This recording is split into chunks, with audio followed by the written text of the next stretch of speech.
Bienvenidos, bienvenidas a un programa más de Praxis TV, programa de la Escuela de Filosofía de la Universidad Nacional de Costa Rica. Hoy nos acompaña María Laura Stephens, egresada de la licenciatura de Filosofía de nuestra escuela, actualmente cursando una maestría en estudios étnicos y africanos en la Universidad Federal de Bahía. Eh, y bueno, y ha trabajado sobre el tema de una tesis interesante en la licenciatura, sobre las contribuciones epistemológicas de la oralidad a la luz del calipso afrolimonense. ¿Cómo estás, María Laura? Hola Esteban, muchas gracias por la invitación, acá bien por dicho, y también saludos a Carmen. Bueno, muchas gracias a vos, María Laura, por acompañarnos hoy, ¿verdad? Y a conversar sobre un tema interesante, ¿verdad? Que también nos acompaña para esto Carmen Hutchinson Miller, quien, bueno, ya ha estado en las 2 semanas anteriores respecto al mes histórico de la afrodescendencia en Costa Rica y a seguir reflexionando sobre estos temas. Bueno, Carmen, académica del Centro de Estudios Generales, historiadora, y bueno, además forma parte de diversos colectivos antirracistas, al igual que María Laura, se me olvidaba mencionarlo. ¿Cómo estás, Carmen? Muy bien, gracias otra vez por la oportunidad. Bien, hoy vamos a hablar, lo hemos titulado el programa de hoy como Afrodescendencias, aportes, importancia de la cultura afro en Costa Rica. En la semana anterior terminábamos conversando un poco con Carmen sobre la complejidad cultural eh, de la afrodescendencia en Costa Rica. Ahí mencionábamos un artículo Carmen mencionaba un artículo que escribió que es sobre, ¿verdad? Que es la cultura, esto es más allá del patí y el rice and beans. Entonces, Carmen, quizás si empezamos por vos y sobre un poco una referencia sobre este artículo. El artículo tiene una introducción bonita sobre el por qué te planteas escribir esto, ¿verdad? Entonces, si conversamos un poco en esta primera parte sobre esas complejidades, esas cuestiones que mencionas, ya después profundizaremos en ello.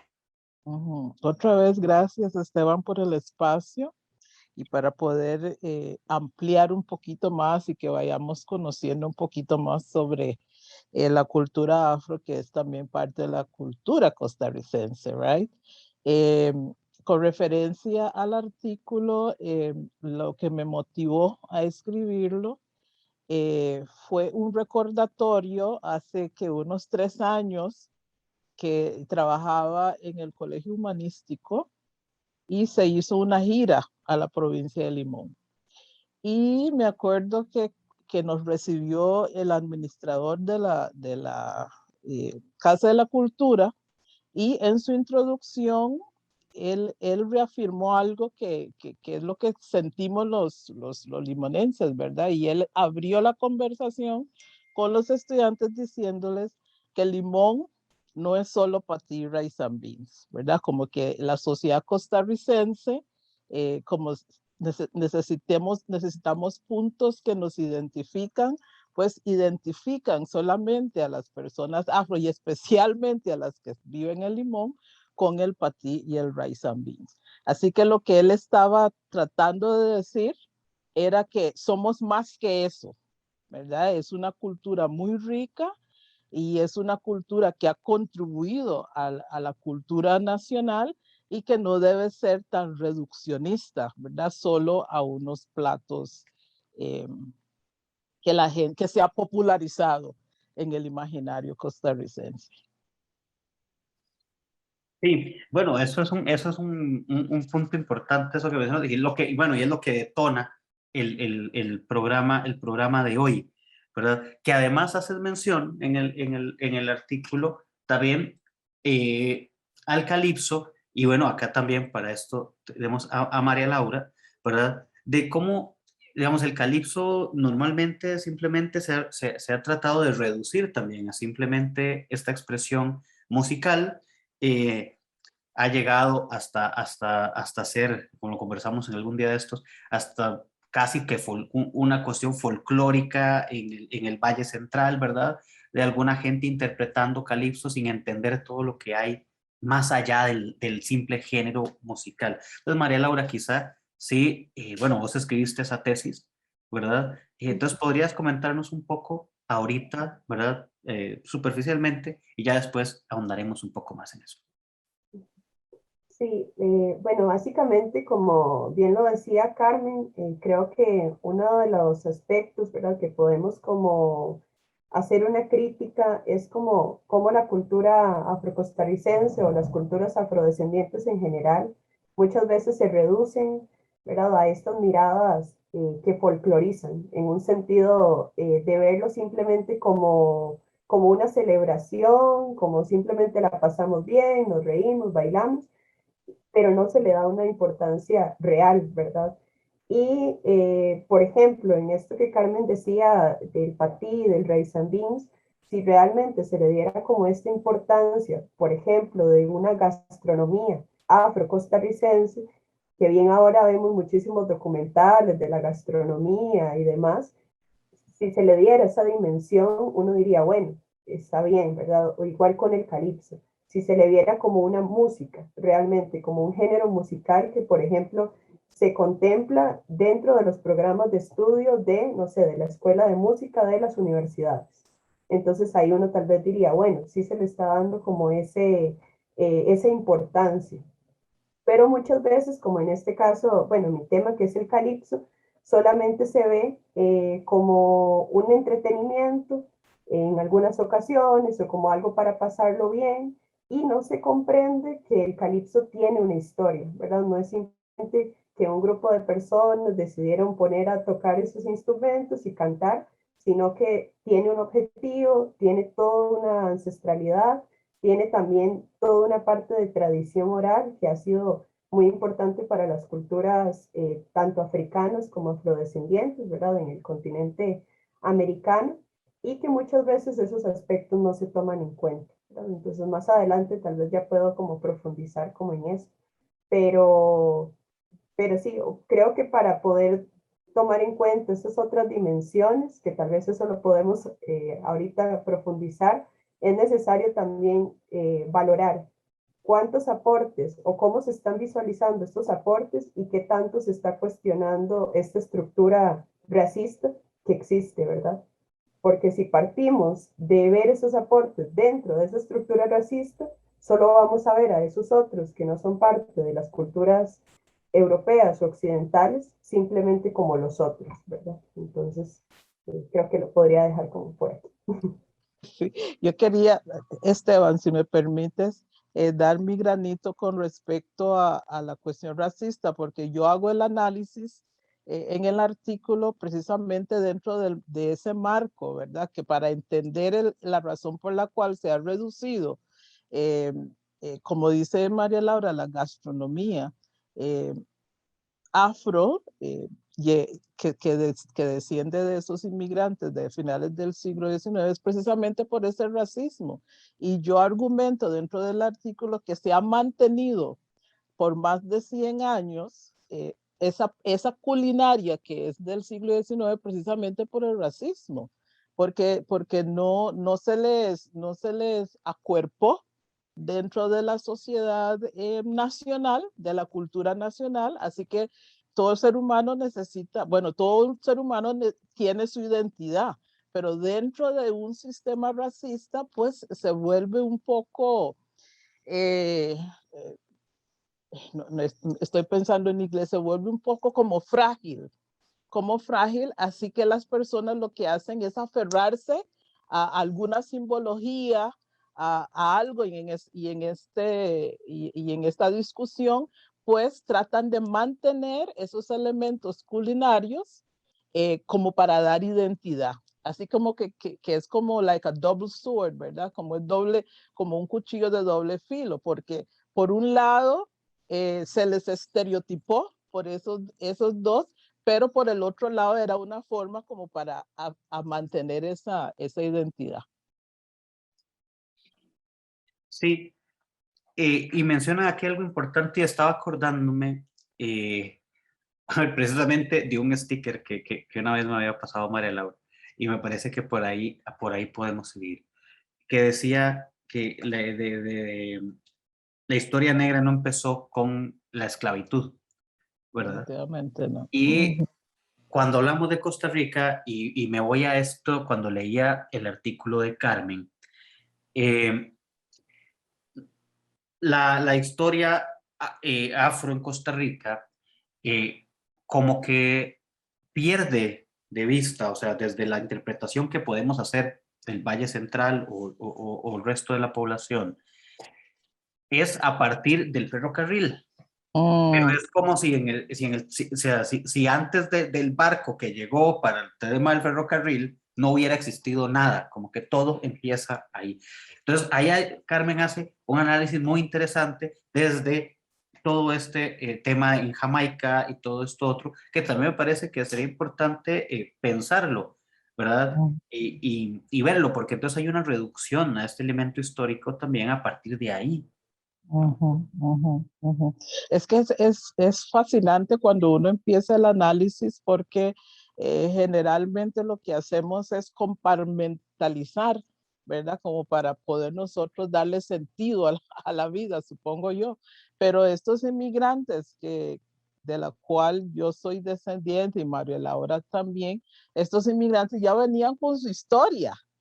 Right? Ellos ya tenían una historia en el Caribe y no una historia muy linda tampoco, porque estaban saliendo de la esclavitud. Así que ya ellos venían con una serie de complejidades antes de llegar a Costa Rica. Así que, o sea, es como un continuum de luchas para esta gente, right? Porque primero eh, los traen, ¿verdad? Los traen desde África, toda la historia que sabemos que y no podemos entender en nuestra mentalidad de este mundo moderno en que vivimos, pero todo lo que sufrieron, la cantidad que perecieron, el trato terrible, eh, y logran sobrevivir, ¿verdad? Y se recrean dentro de esa sociedad esclavista de esos siglos y ellos forman una identidad ahí, dentro de eso, ¿verdad? Es que se forma la identidad afrocaribeña en las distintas islas del Caribe y en especial las que nos llega a nosotros, las de la jamaiquina, ¿verdad? Así que ellas ya llegan a Costa Rica con una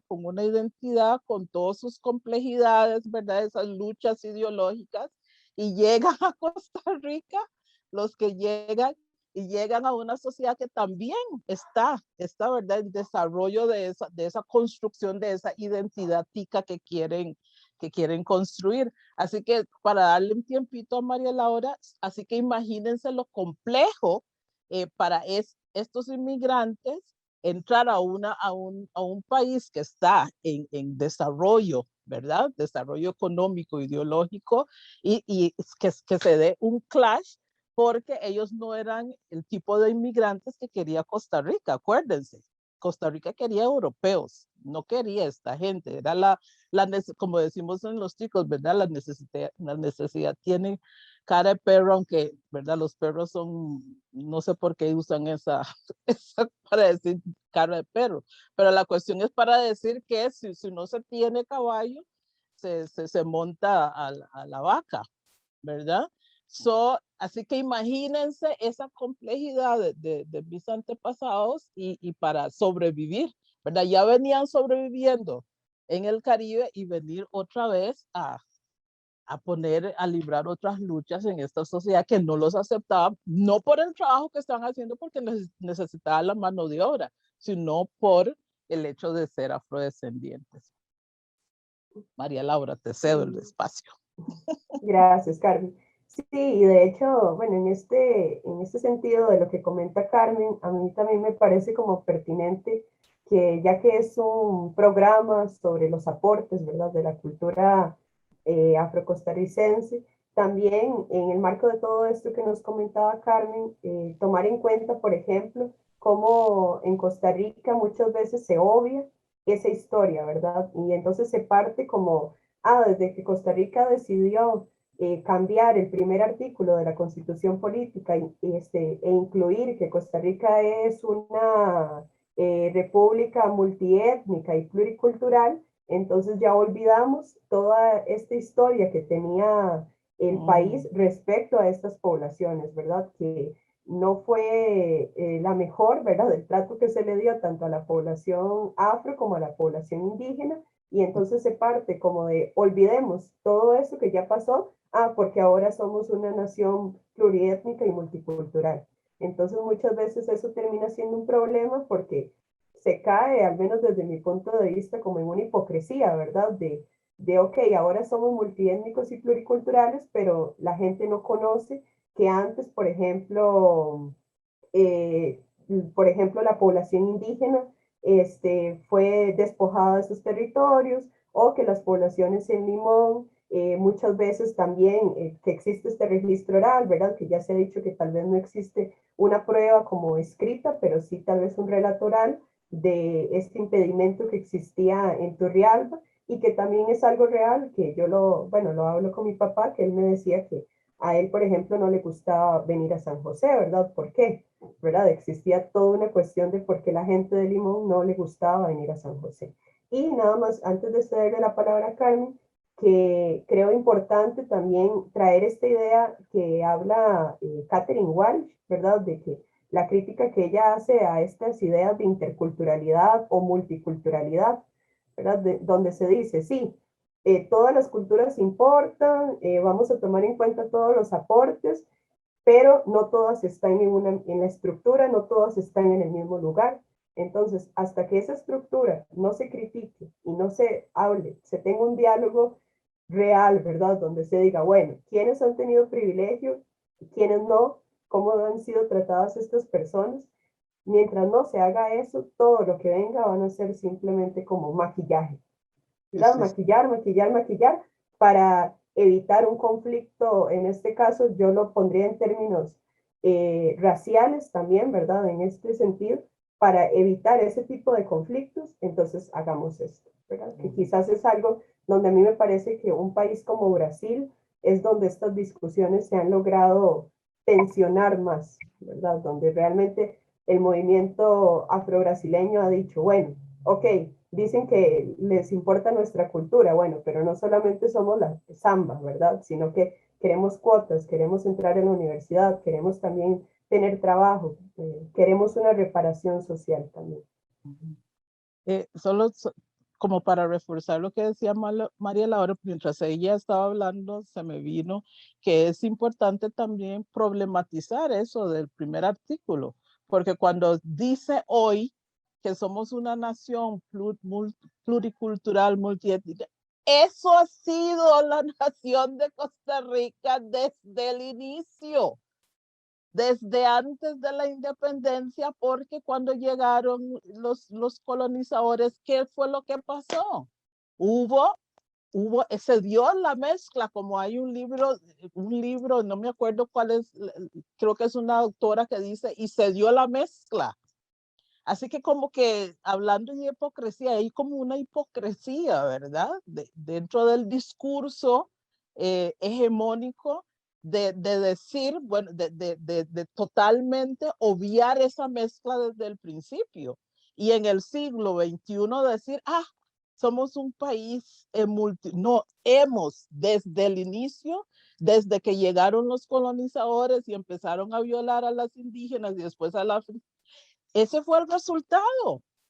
Ese fue el resultado, pero es obvio, así que yo creo que se debe dar una discusión en ese sentido de problematizar eso y dejar de estar, ¡ay, aleluya! Porque eso ya estuvo, lo que subraya el hecho de que se invisibilizó todo eso en ese momento. Más bien deberíamos tener vergüenza, digo yo.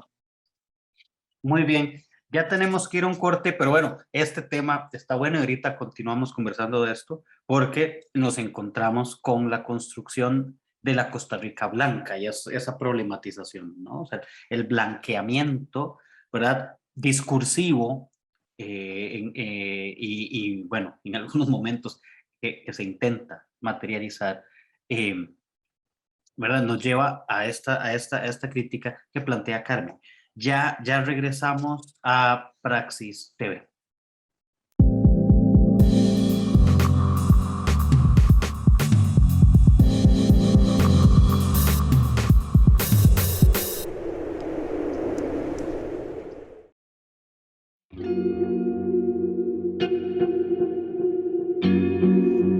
¿Te has preguntado alguna vez qué es la filosofía?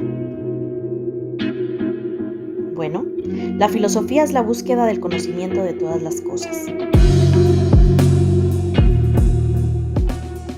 del mundo, de la naturaleza, del ser humano. Es ir en búsqueda de la verdad. La filosofía se compone de distintas áreas que de manera crítica intentan analizar las relaciones entre los seres humanos, las relaciones con otras criaturas, la forma como conocemos y cómo razonamos sobre el mundo.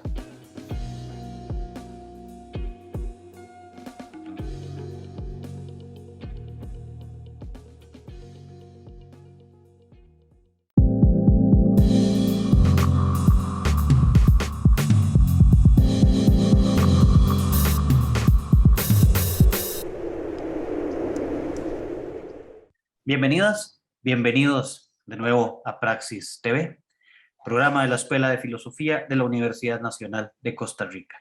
Continuamos conversando con Carmen Hutchinson Miller, académica del Centro de Estudios Generales de la Universidad Nacional, historiadora costarricense, y con María Laura Stephens, egresada de la Escuela de Filosofía de la Universidad Nacional, actualmente cursando una maestría en estudios étnicos y africanos en la Universidad Federal de Bahía, y además miembro de un colectivo, de una colectiva ACOEN, ¿no? ¿Verdad? Que problematiza y reflexiona sobre esto mismo que estamos conversando hoy. Terminábamos el bloque anterior y con esta reflexión que hacía Carmen sobre esto otro que también mencionaba María Laura, definir a Costa Rica como una nación pluriétnica, multicultural. Y esa crítica que hacía Carmen de la invisibilización. Y pensando en esto, podríamos empezar este segundo bloque, Carmen, dando pie a esto y hablando sobre algo que mencionas en tu artículo. Y es que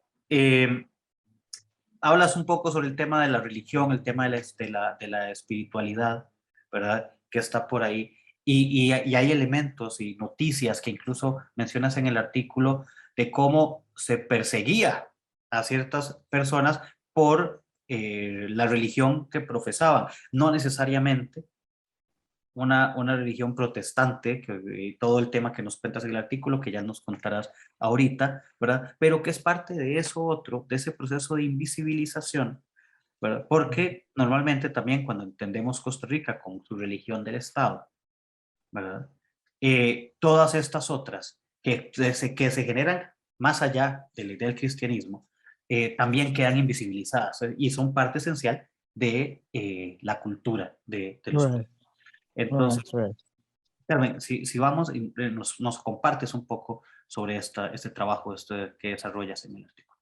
Ok, es para regresar otra vez en el tiempo, recordar que los afrocaribeños que llegan a Costa Rica también son descendientes de los africanos que llegaron del continente africano y habían llegado con sus expresiones religiosas, ¿verdad? Pero al estar dentro de este sistema esclavista que los trató como menos que seres humanos y les reprimió, ¿verdad? Muchas de sus expresiones, pero los seres humanos, no importa el grupo étnico al que pertenecemos, siempre tenemos distintas formas de resistencia. y mucha de esa resistencia se vio en su espiritualidad, no tanto la religiosidad, sino la espiritualidad. La religiosidad es ese constructo de que vas a un templo o una expresión espiritual que uno le da un nombre, ¿verdad? Así que al estar ellos, en este caso los jamaiquinos, al estar bajo la colonia británica, pues se les impone, ¿verdad? La religión anglicana. Pero dentro de eso, que sería tratar de controlar a la mayoría de la población, todavía estaban los remains, ¿verdad? De esas religiones, lo que llamamos las religiones americanas, right? Y una de esas era what they call the shouters o los pocomías, right? The pocomía. Y ese tipo también de expresiones llegaron a Costa Rica. Pero al llegar a Costa Rica, acuérdense que la religión oficial era la religión católica, right? Así que también está dentro de todas estas religiones que eran las aceptadas, ¿verdad? Llegan también con la religión bautista, la metodista, la anglicana y la adventista, pero también llegaron las expresiones afros, como de pocomía, right? Así que llegan porque los seres humanos vienen con sus ideologías. Los seres humanos no son monolíticos, tenemos nuestras distintas expresiones precisamente por lo cultural, por la cultura que es dinámica. Así que cuando llegan a Costa Rica, a pesar de que y eso es eso es lo complejo de las relaciones humanas, ¿verdad? Porque llegan a Costa Rica, no son el grupo que deseaba esa administración del momento, pero sí en un sentido tal vez no, en un sentido ideológico, iban en contra de los que eran pocomías, right? Y de alguna forma los eliminaron en el sentido visible, pero en las prácticas, en las creencias todavía están. Yo tuve una discusión con un pastor, se llama Miguel Gray, que sería buenísimo si pudiera tenerlo en el canal. Salió del Seminario Bíblico Latinoamericano, ahora es Universidad Bíblica Latinoamericana, y él es muy crítico. Él no es un pastor de los convencionales, es muy, muy analítico, y él habla de esa espiritualidad que él todavía ve dentro de la comunidad afro-costarricense, que no se reconoce como tal por la hegemonía de las otras prácticas religiosas, ¿verdad? Las que son aceptadas dentro de la sociedad, right? So, no sé si me estoy explicando bien, pero lo que quiero es ver esa tensión que se da, inclusive dentro de los mismos inmigrantes que llegan, que no son aceptados dentro de la sociedad costarricense, pero de alguna forma los que son cristianos, ya sea afros o no, se ponen de acuerdo para ir en contra de los que son pocomías. Y también hay otro historiador, el limonense, él es limonense, que habla precisamente sobre pocomía, que también lo puedes invitar, que él hace un estudio dedicado a pocomía en Limón. María Laura, te cedo para no extenderme. Tranquila, Carmen. Sí, también, bueno, justo ahorita que Carmen estaba hablando, estaba pensando en esto de cómo muchas veces se obvia o se olvida que, bueno, estas personas que primero fueron traídas de manera forzosa al continente americano, ¿verdad? Y que posteriormente ya personas de Jamaica específicamente llegaron a Costa Rica y que, bueno, antes de esta población de Jamaica ya también habían llegado otras personas, también afrodescendientes acá a este país, cómo muchas veces se le ha negado a estas poblaciones todas esas historias y conocimientos que traen de sus países de origen. Y entonces esto se ignora, se borra y simplemente se les impone un idioma, se les impone una cultura, se les impone una forma de comunicarse, se les impone una vestimenta, incluso hasta formas de alimentación, y se supone como que esas personas tienen que olvidar todo lo que eran. Entonces, a mí me parece muy interesante, y así haciendo un vínculo con esto que Carmen hablaba de la espiritualidad, pero también de la música, ¿verdad? Y en este caso el calipso, que es como en lo que yo me enfoqué, de cómo estas poblaciones, en este caso afrodescendientes, han tenido esa necesidad de hacer comunidad, de juntarse entre ellos y ellas mismas, o entre nosotros y nosotras mismas, ¿verdad? Reconociéndome también como parte de esta comunidad, y poder de alguna manera asegurar la transmisión de esto que ha sido parte de esta historia que nos han transmitido nuestros ancestros y ancestras, ¿verdad?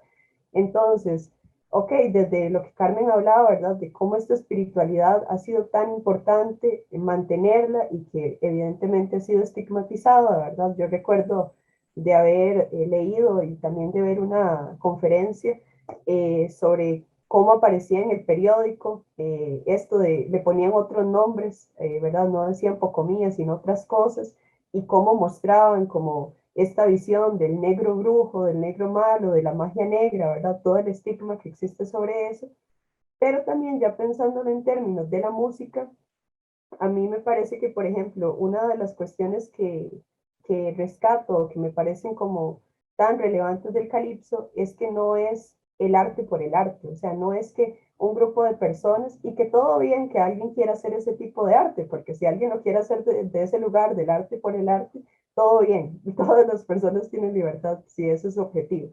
Pero el calipso no surge como que un grupo de personas les pareció muy bonito tomar esos instrumentos y qué interesante, hagamos un grupo musical, porque qué chiva, ¿verdad? Como se dice acá en Costa Rica, sino que es una necesidad de una comunidad. Necesitamos transmitir estas historias, necesitamos informar a nuestra comunidad.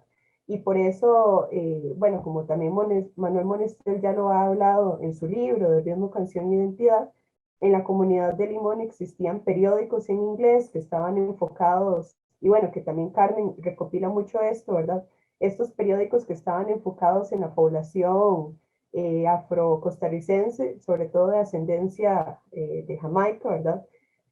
Para informarse sobre lo que estaba pasando, sobre las problemáticas, y ahí el calipso tiene este papel de también ser un periódico cantado, ¿verdad? Entonces, necesitamos como población cantar, de alguna manera transmitir qué nos está pasando, recordar quiénes somos, reforzar lo que venimos siendo para que no nos logren meter en esa gran masa homogénea donde nos están queriendo ubicar.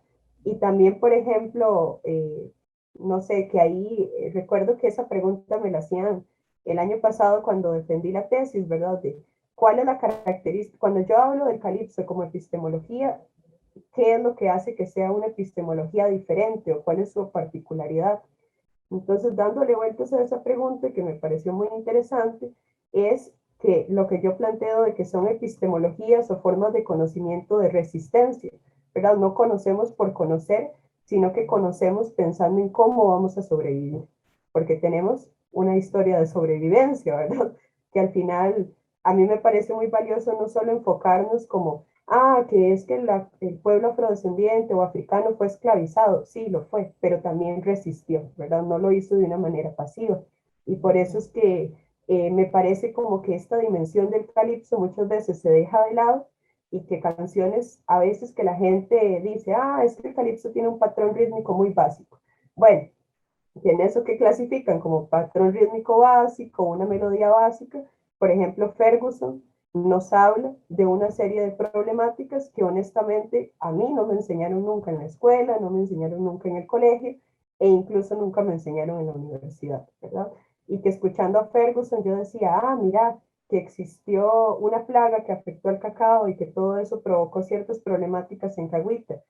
Que recuerdo cuando escuchaba a Ferguson que decía, ella me amenazó y dijo que iba a llamar a la policía para que me pidiera la cédula. Y yo decía, pero qué raro, ¿por qué el que le pidan la cédula será un problema? Bueno, porque no tenían la nacionalidad, eran vistos como extranjeros, y entonces todo eso me permitió comprender un gran universo que nunca nadie me explicó.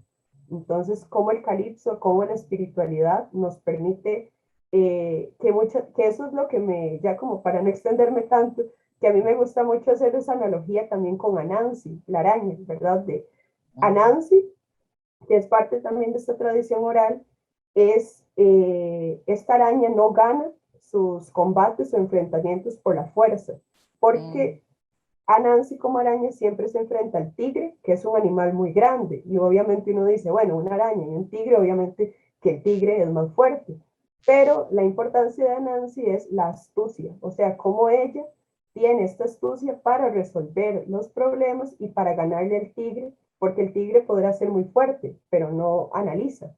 Entonces, como la espiritualidad, como la música, como la gastronomía, pero también como toda esta intelectualidad, llamándola, no sé, afrodiaspórica, ha resistido de una manera que muchas veces no es tan evidente. Tal vez alguien dice, ah, pero es que el calipso no va en contra de tal sistema de opresión. Bueno, tal vez no lo dicen tan evidente, pero tienen toda una astucia, toda una mística o toda una magia para para confrontar esos sistemas. Entonces a mí todo eso me parece muy interesante, ¿verdad? Cómo se plantea la resistencia de esas prácticas también. Esteban, yo quisiera decir con respecto a eso también, estas discusiones son fascinantes porque le van produciendo ahí los jugos intelectuales a uno, ¿verdad? Así que mientras María Laura estaba hablando, yo me estaba acordando, ¿verdad? En perspectiva histórica, que esto del calipso, para que ustedes, hablando de la resistencia, esto del calipso sale desde los periodos de la esclavitud, porque había un día que le daban libre, o una vez al año que le daban, se supone, libre las personas esclavizadas, y ellos hacían, en su forma, ellos se burlaban de los esclavistas, right? Y de ahí, ese sería como, digamos, la raíz de donde empieza esa cuestión de porque el calipso es comentario social, right? Eso es el calipso. Y en el siglo XXI, mire cómo se ha permanecido. Es porque Costa Rica ha invisibilizado tanto la cultura afro que no se da cuenta de la riqueza que todavía existe en el Caribe, especialmente en el Caribe inglés. En el Caribe inglés, en todas las islas del Caribe inglés, tienen sus carnavales. Y en sus carnavales, la música que más se aprecia, donde la gente va, porque ahora se hizo más comercial, es a escuchar a The Calypsonians. Y cuando usted va a escuchar, inclusive en Barbados, donde yo viví, hay una ley que los protege. O sea, pueden decir lo que quieran del gobierno, porque es crítica social y es parte de la sociedad caribeña de habla inglesa que las personas lo esperan todos los años. Right? Así que es por eso que no se ha desaparecido, porque eso es parte de esa forma de resistencia, de esa forma de crear un nuevo mundo fuera de África, y esa fue su forma de sobrevivir, y la diáspora lo esparce y se transforma en diferentes formas, como se transformó en Costa Rica en ese calipso. Así que el costarricense, digamos, la cultura hegemónica, no lo reconoce precisamente por el racismo. Si hubiera reconocido todas las expresiones culturales, las indígenas, las de los asiáticos, pues qué rico, esta sociedad sería mucho más rica culturalmente, pero solo quieren la hegemónica, que ellos mismos tampoco no están muy claros de si son ni chicha ni limonada. Así que yo creo que en resumen, los grupos que se han considerado marginados somos más ricos culturales, los indígenas, los chinos, los afros y los demás que salen de ahí, somos más ricos culturalmente que el grupo hegemónico que no sabe porque han negado todas, como dicen los hermanos salvadoreños, esas raíces culturales, ¿verdad? En esta América postcolonial, decimos. Right? So, lo que quiero decir es que eso que estaba hablando María Laura tuvo sus raíces en la esclavitud y todavía está presente en el Caribe inglés del siglo XXI.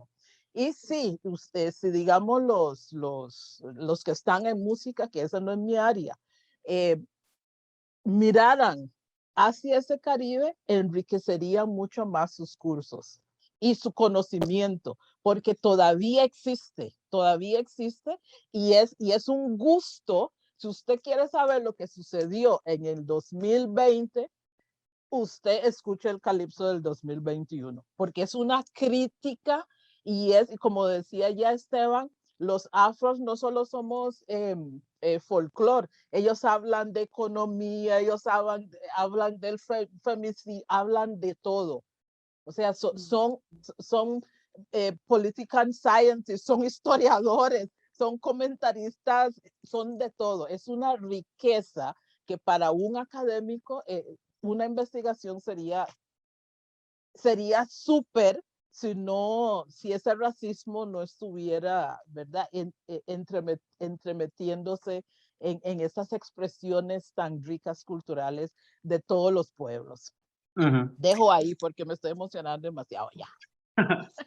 Ya tenemos que ir al segundo corte, pero bueno, no puedo quedarme sin una cuestión que mencionas acá, y es que, y esto ya lo hemos hablado, esto lo he hablado con María Laura en otros momentos también, y que vos mencionas acá, y es que hay un tema respecto a este racismo que se interpone, que es aquel mismo que, por ejemplo, a la hora de escribir una tesis, por ejemplo, te obliga a justificar por qué utilizar un autor o una autora que no es del canon hegemónico. Right.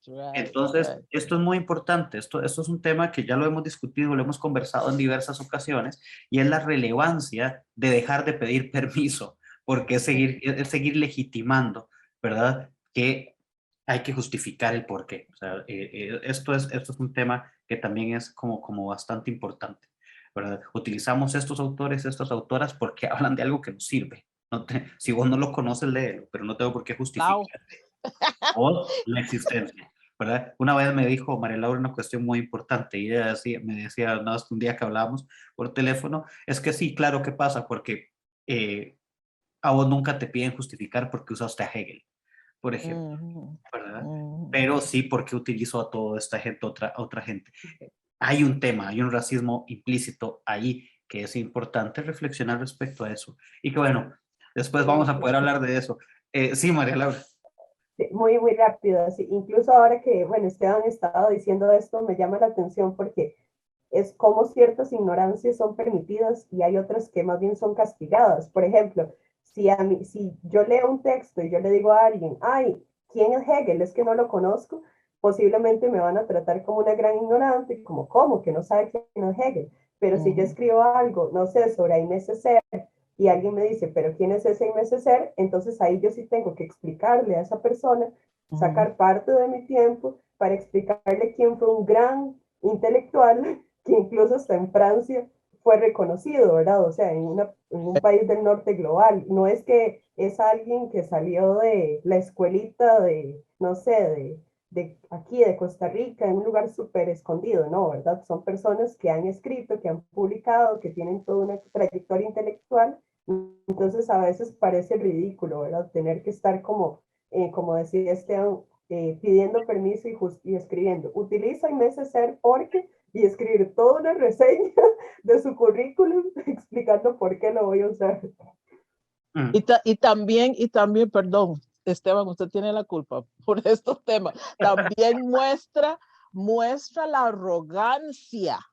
la arrogancia de muchos académicos, porque uno no lo sabe todo. Yo siempre digo eso en estos espacios. Así que cuando yo escucho otro nombre, en vez de ir a investigar, lo que hice es cancelar, ¿verdad? Así que porque lo que yo conozco es el non plus ultra, ¿me entiende? Y esa cuestión eurocentrista, si no sale de los grandes filósofos de Europa, no sirve. Y nosotros no sabemos de los filósofos asiáticos, de los africanos, de los australianos, pero solo los europeos, y pongan la estampa y todos los demás que vean cómo, así que es una arrogancia también, ¿verdad? Que es una combinación del racismo y la arrogancia que no da buen resultado. Claro está. Bueno, vamos a hacer una segunda pausa y ya regresamos, pero se nos puso bueno el programa, ¿no? Regresamos a Praxis TV.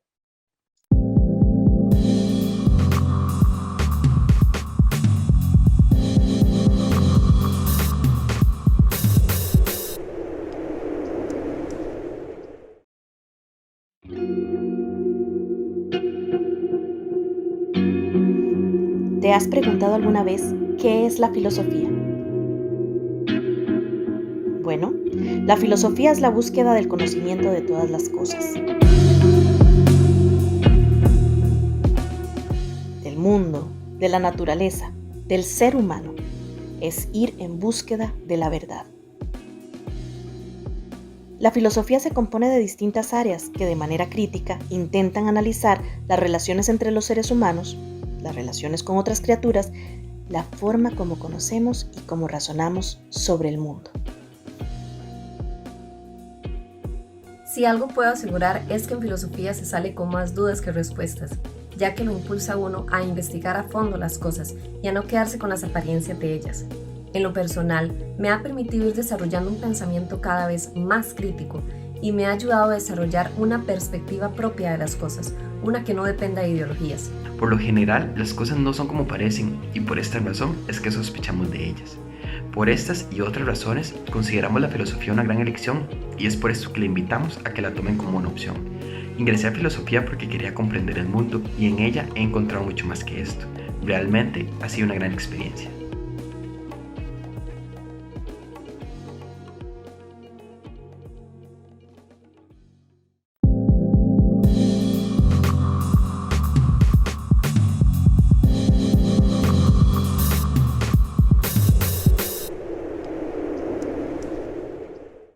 Bienvenidos, bienvenidas de nuevo a Praxis TV, programa de la Escuela de Filosofía de la Universidad Nacional de Costa Rica.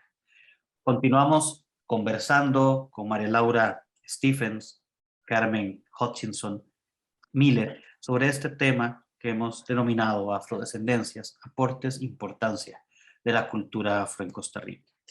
Y quisiéramos utilizar este último bloque del programa. Además, bueno, es el último programa que grabamos por lo menos en este mes sobre este tema. Por supuesto que ya Carmen nos hizo una buena lista para futuros programas para seguir trabajando estos temas y nos van a quedar varios más pendientes, pero ahí lo seguiremos retomando. Pero sobre esto, en el marco del mes histórico de la afrodescendencia en Costa Rica, quisiéramos empezar este tercer bloque con algo que nos mencionaba María Laura fuera de cámaras. Y es, bueno, el trabajo que has hecho, María Laura, con la colectiva, con ACOEN, ¿verdad? La serie de podcasts que realizaron el año pasado y la crítica a la reducción, ¿no? Del 31 de agosto, conocido como el Día del Negro en Costa Rica, al parade, a la visión exótica, ¿verdad? De la cultura y a ese reduccionismo, ¿no? Que muchas veces pasa, y que pasa en un montón de conmemoraciones y celebraciones, ¿no? Entonces, bueno, María Laura. Sí, justo, bueno, en este punto les estaba comentando detrás de cámaras, como dijo Esteban, ¿verdad? Que el año pasado en la colectiva afrofeminista ACOBEN, de la cual soy parte, realizamos una serie de podcasts. Y para el mes de agosto realizamos uno que igual ustedes los pueden encontrar en SoundCloud para escucharlos y le llamamos Agosto con A de afrodescendencia. Entonces, en este podcast, básicamente nuestro objetivo era como problematizar un poco de qué es lo que las personas conocen del 31 de agosto, ¿verdad? ¿Por qué es que pasó a ser una celebración? Y bueno, lo hacíamos como de forma de diálogo, de una conversación, también con un poco de sarcasmo, porque yo pienso que muchas veces es necesario el sarcasmo como también para manifestar esta digna rabia, ¿verdad? Que muchas veces nos provoca muchísimas situaciones. Y entonces nos preguntábamos como, bueno, si será que las personas conocen o saben que el 31 de agosto se planteó como una fecha importante porque fue el último día de la primera convención internacional sobre la situación de los negros, ¿verdad? Como se le llamó en ese momento, y en la cual nació la Declaración de los Derechos de los Pueblos Negros del Mundo, ¿verdad? Ujú. Y también porque en agosto se celebra el natalicio del reconocido líder jamaiquino Marcus Garvey, ¿verdad? Entonces, esta fecha del 31 de agosto no fue que nació porque nos parece muy bonito ir a Limón o porque nos gusta mucho bailar la música, ¿verdad? Sino que también tiene todo un trasfondo que también muestra esta unión entre los pueblos afrodescendientes del continente, ¿verdad? De nuestro continente. Y bueno, nosotros acá exponíamos cómo muchas veces, y ahí se nota de nuevo, volviendo al tema que hablábamos al inicio, de cómo reconocer los aportes o decir que Costa Rica es una nación pluriétnica y multicultural se queda como en la superficie, ¿verdad? Porque muchas veces el creer que apreciamos los aportes o que nos importan las contribuciones de estas culturas o de estos grupos solamente se traduce o se reduce en una exotización, ¿verdad? Entonces muchas personas tienen una visión completamente estereotipada y reduccionista de Limón, ¿verdad? Como un lugar violento, como un lugar donde ni siquiera lo conozco, pero ni me atrevería a ir, donde además tengo un estigma de su población, dándole una serie de calificativos, ¿verdad? Que, es que yo voy a Limón y me tratan mal, o es que mejor yo no voy a ir porque la gente me habla feo, ¿verdad? Existe una serie de estereotipos, pero cuando llega el 31 de agosto, y el conocido parade, que bueno, no se ha hecho en estos años por la cuestión de la pandemia. Entonces ahí usted sí ve, o ustedes ven a la gente que se ponen un turbante, ¿verdad? Sin siquiera tener un conocimiento de qué significa el turbante para las poblaciones africanas y afrodescendientes, donde se ponen lo que ellos llaman, voy a vestirme de negro, como un disfraz, ¿verdad? O sea, es un disfraz que el mismo presidente, Luis Guillermo, ¿verdad? A él le parecía muy maravilloso ir montado en una carroza con una vestimenta que él lo traduce como un disfraz, pensando que con eso ya él está reconociendo los aportes de la población afrocostarricense, pero pasa simplemente por una exotización y también por una apropiación cultural. Entonces la gente dice, vamos el 31 de agosto de Limón, me pongo el turbante, me visto de negro, como dicen, ¿verdad? Me como un patí, me compro un agua de sapo y el rice and beans y bailo danza y con eso ya reconozco todos los aportes de la cultura afrocostarricense. Cuando es solamente algo exótico, ¿verdad? Veo al otro como algo exótico y que bueno, esto lo hemos hablado en muchos espacios. La gente, a mí a veces me parece muchas veces que lo que piensan es como, me gusta todo lo negro, Mm, menos que sean negros. ¿Verdad? ujú. Entonces, me gusta su música, me gusta su comida, me gusta lo que escriben, me gusta lo que hacen, pero no me gusta que que tengan ese fenotipo, que tengan esas características, eso no me gusta. Y entonces exotizan una serie de cosas, pero al final termina cayendo en una hipocresía. Y yo quería compartir nada más un pedacito de este guión del podcast, ¿verdad? Que es un poco sarcástico y que tal vez algunas personas, espero no herir sensibilidades, pero surge también como de esa digna rabia, ¿verdad? Y decía, si le gusta tanto la cultura afrodescendiente, pues comprométase con la lucha real por el reconocimiento de nuestros derechos y de los pueblos indígenas también. Nosotras y nosotros no solo somos afro el 31 de agosto, lo somos todos los días y todos los días luchamos contra el racismo y por la igualdad.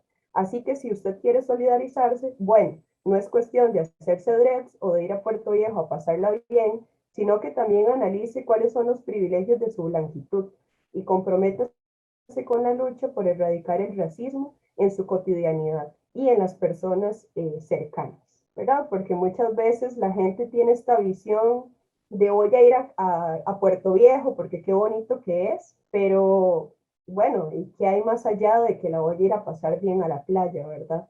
¿Qué hay más allá de esta visión exótica del Caribe, donde simplemente lo veo como un lugar para relajarme, para pasarla bien? Y pienso que por eso ya valoro a las culturas afro de este país o a las culturas indígenas, pero muchas veces desde mi punto de vista no supera como esta visión del colonizador que va a ver a esos otros que le parecen tan interesantes, ¿verdad?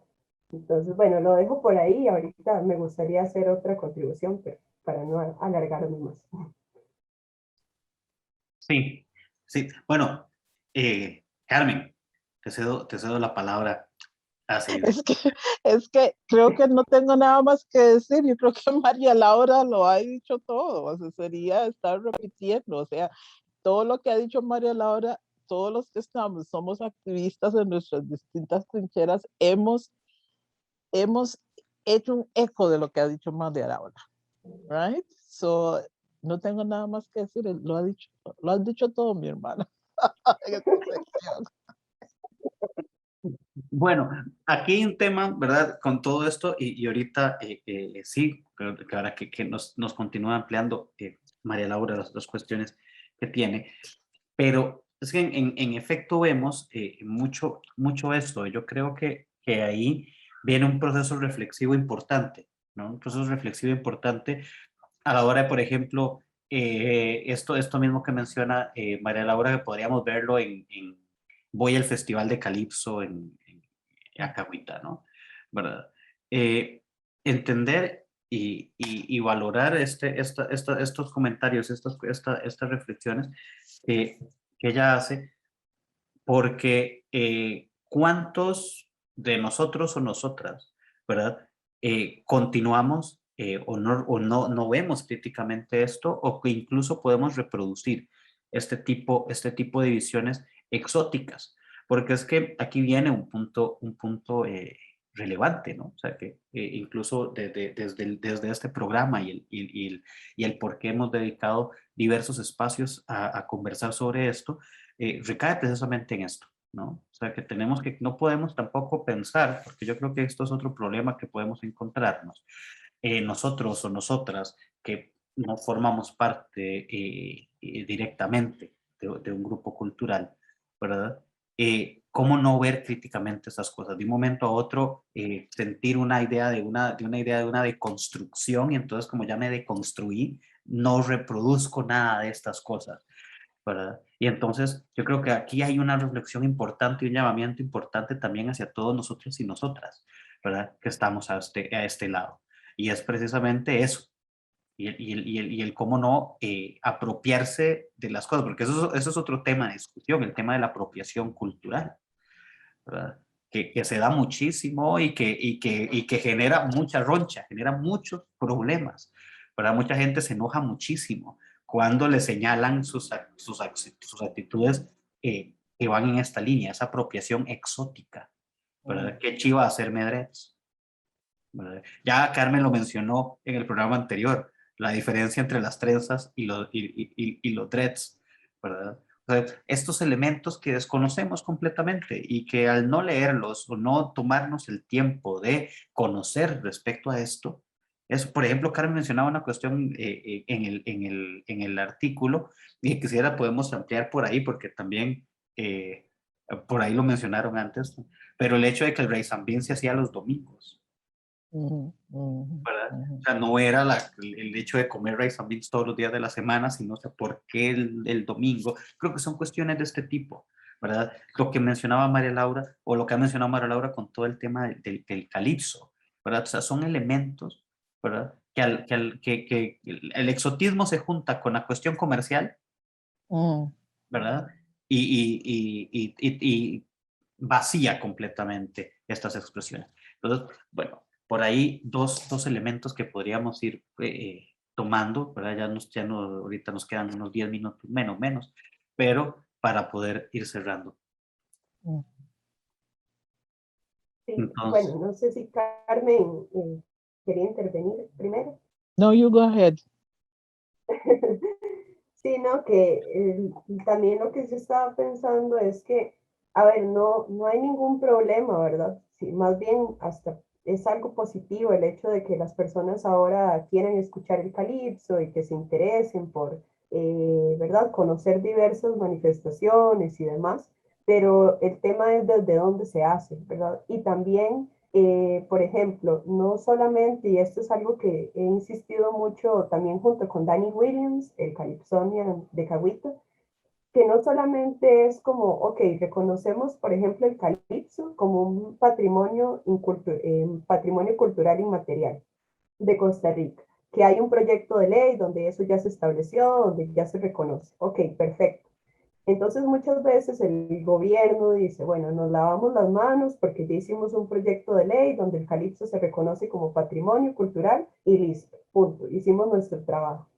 Pero cuando yo digo que tenemos que ver esto como, o sea, verlo realmente como un aporte, es también que Dani me hacía saber esto, es que una persona que ha sido calypsonian toda su vida, porque también ser calypsonian no es que yo de un pronto a otro se me ocurrió que voy a componer calipso y entonces ya me hago llamar, que yo soy calypsonian, no, sino que es un estilo de vida, es una relación con la comunidad, tiene, ¿verdad?, todo un trasfondo. Si esta persona se ha dedicado a hacer música toda su vida y no existe, por ejemplo, en este país, algo que le garantice a estos calypsonians, por ejemplo, una pensión, ni un seguro social, ¿verdad? Entonces son cosas realistas, o sea, son personas que en algún momento van a tener que pensionarse porque no toda su vida van a seguir siendo calypsonians y que también necesitan vivir, también necesitan comer, también necesitan que sus hijos vayan a la escuela, al colegio, ¿verdad? O sea, también hay una serie de cuestiones materiales que no se garantizan. Entonces, quizás una de las ideas que a mí me gustaría también presentar acá es como cuál es el compromiso político real que existe cuando se dice que se están tomando en cuenta estos aportes, ¿verdad? ¿Se reconocen en el papel o en esta exotización que estábamos hablando o realmente se le está dando a estas personas condiciones de vida de calidad y dignas para que puedan seguir haciendo esto? Porque el calipso se podrá declarar patrimonio, pero si no hay condiciones para que la gente sea calypsonian, entonces simplemente va a desaparecer. Y nada más como así quería decir, bueno, para hacerle también, que Esteban tiene por ahí el disco, ¿verdad? De Cagüe, tal vez no puede mostrar ahorita, ¿verdad? Que sí, Back to Our Roots, que también este disco, bueno, se sacó el año pasado y que nos muestra también de cómo todos estos aportes no están anclados en el tiempo, ¿verdad? Por ejemplo, en este disco que tiene una composición de Danny Williams, él compuso todas las canciones, es ejecutado por Kawe Calypso, del grupo, expone toda una situación actual, ¿verdad? De estas historias actuales. E incluso Dani me decía, yo compuse hace unos años el tema pandemia por una situación que se había dado en Limón y ve ahora, estamos en una pandemia. Entonces él me decía, yo creo que el calipso también habla del futuro, ¿verdad? Y nada más así como para mencionar que, bueno, hace poco sucedió la lamentable muerte de Eulalia Bernard Little, ¿verdad? Y yo estaba leyendo como una serie de artículos sobre ella y también sus poemarios y demás, y descubrí, porque ya que esto es un programa de la Escuela de Filosofía, que Eulalia Bernard tiene un ensayo que se llama, un ensayo filosófico, que se llama El nuevo ensayo sobre la existencia y la libertad política, donde ella habla un poco sobre el tema del existencialismo desde la negritud. Y yo decía, ¿por qué esto no se conoce? ¿Verdad? Siendo ella una pensadora costarricense, ¿verdad? Porque estos textos no son totalmente invisibilizados, ¿verdad? Entonces también es como para, como decía Esteban, replantearnos si realmente estamos tan deconstruidos como nos decimos. Muy bien, y ahí mencionaba una cosa, María Laura, ahora que hablaba, a ver, el calipso puede declararse todo lo que quiera declararse, pero mientras la forma de entender a la persona que hace calipso como el vagabundo o la vagabunda no sirve de nada tal declaratoria. O sea, hemos estado viendo una serie de declaratorias los últimos días del mismo gobierno de Costa Rica, pero a ver, el contenido material de esto, ¿dónde está? ¿Verdad? Porque esto es importante cuestionar. O sea, una declaratoria, pero una declaratoria es un saludo a la bandera, ¿no? Se ocupa tener un contenido material en este sentido. Si no, no sirve de nada. No, lo único es un acto simbólico. Y por ahí decía el año pasado en una entrevista que hicimos con una compa de Colombia, con Tatiana Bonilla, ella mencionaba, es que ya estamos cansadas de la reparación simbólica. y eso yo creo que me parece muy importante, esto que mencionaba Tatiana el año pasado, un programa que hicimos, por ahí lo pondremos en las opciones para que lo puedan ver, ¿verdad? Pero es un tema importante también esto. Bueno, Carmen, no sé si tienes algo más que agregar. Primero, además de agradecerte la participación en esta serie de programas que hemos dedicado a estos temas. En primera instancia, muchas gracias, Esteban, por el espacio, porque sabemos que estos espacios no se dan muy a menudo para que se puedan escuchar nuestras posiciones, nuestras voces, ¿verdad? Y a pesar de que todavía los espacios se dan en agosto, yo siempre trato de ver la parte positiva, al menos están hablando, ¿verdad? Y al ir avanzando, pues los que están en el poder y el pueblo en general que vaya abriendo los ojos, pues de repente se va a dar cuenta que somos costarricenses los 12 meses del año, ¿verdad? Pero hay que celebrar los pequeños pasitos que estamos dando, a pesar de que nuestros ancestros llegaron más de 100 años.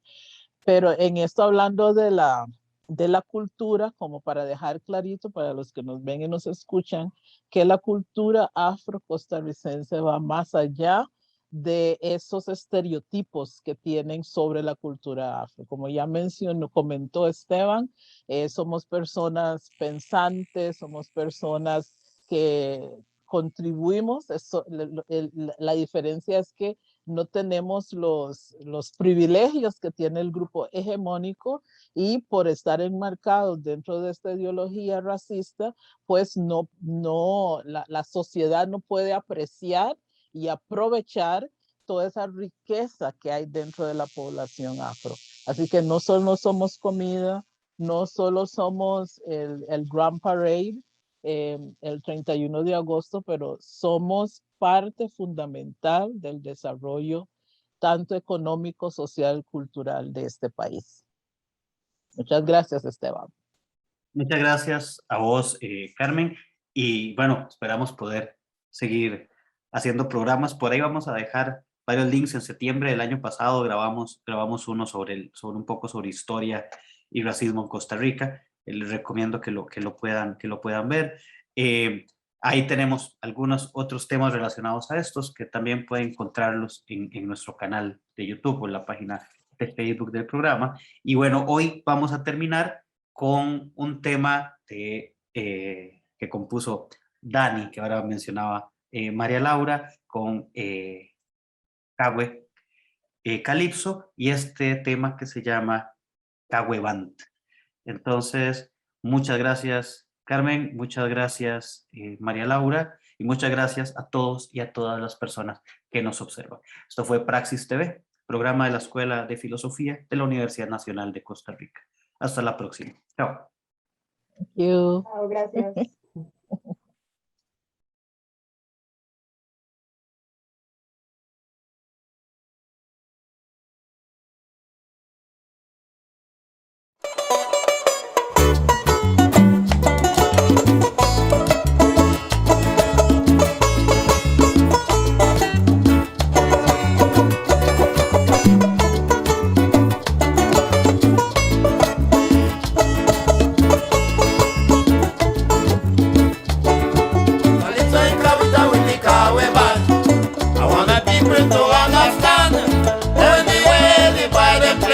Calypso just real about Calypso in Kawita with the Kawe band. I want my people to understand only way the violin play the Calypso just real about. Calypso is a music sound sweet. I love the rhythm as well, I love the beat.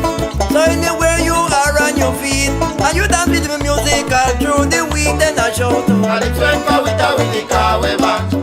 I want my people to understand every way the violin play the Calypso just real about. This is a rhythm from Trinidad, where the mighty sparrow is the dad. Also then we hear it in Panama, where the great Lord Cobra, he was the boss, and we shout Calypso in Kawita with the Kawe band. I want the people to understand only way the violin play the Calypso just real about. So then Calypso come to Limon, where you had Pitung and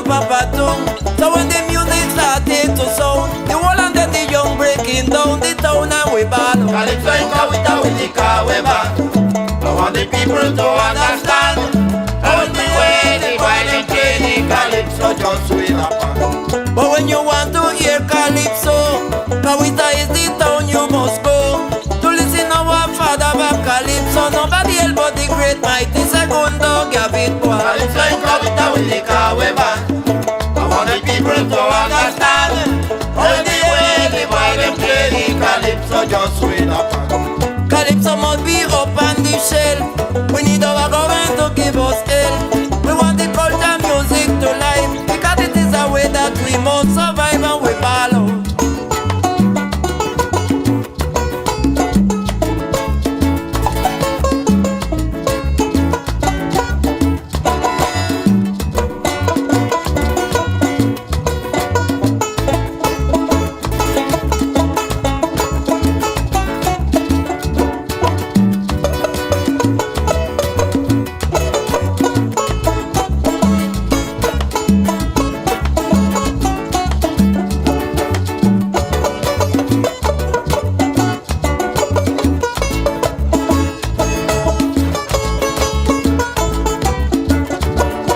Calypso in Kawita with the Kawe band. I want the people to understand. All the way the boy them play the Calypso just swing up. This is a rhythm what sounds so sweet. I love the rhythm also I love the beat. So anywhere you hear it you say Calypso is the music I love today and we ball. Calypso in Kawita with the Kawe band. I want my people to understand. All the way the boy them play the Calypso just swing up. Yes, Calypsonian, we must unite. We don't suppose to stop till the fight. Jah give us health and He give us strength. Also He gave us intelligence that we must. Calypso in Kawita with the Kawe band. I want my people to understand. All the way the boy them play the Calypso just with a band. Calypso must be up on the shelf. We need our government to give us help. We want the culture music to life, because it is the way that we can survive and we ball. Calypso in Kawita with the Kawe band. I want my people to understand. All the way the boy them play the Calypso just with a band. Calypso in Kawita with the Kawe band. I want my people to understand. All the way the boy them play the Calypso just with a band. Calypso in Kawita with the Kawe band. I want my people to understand. All the way the boy them play the Calypso just with a band.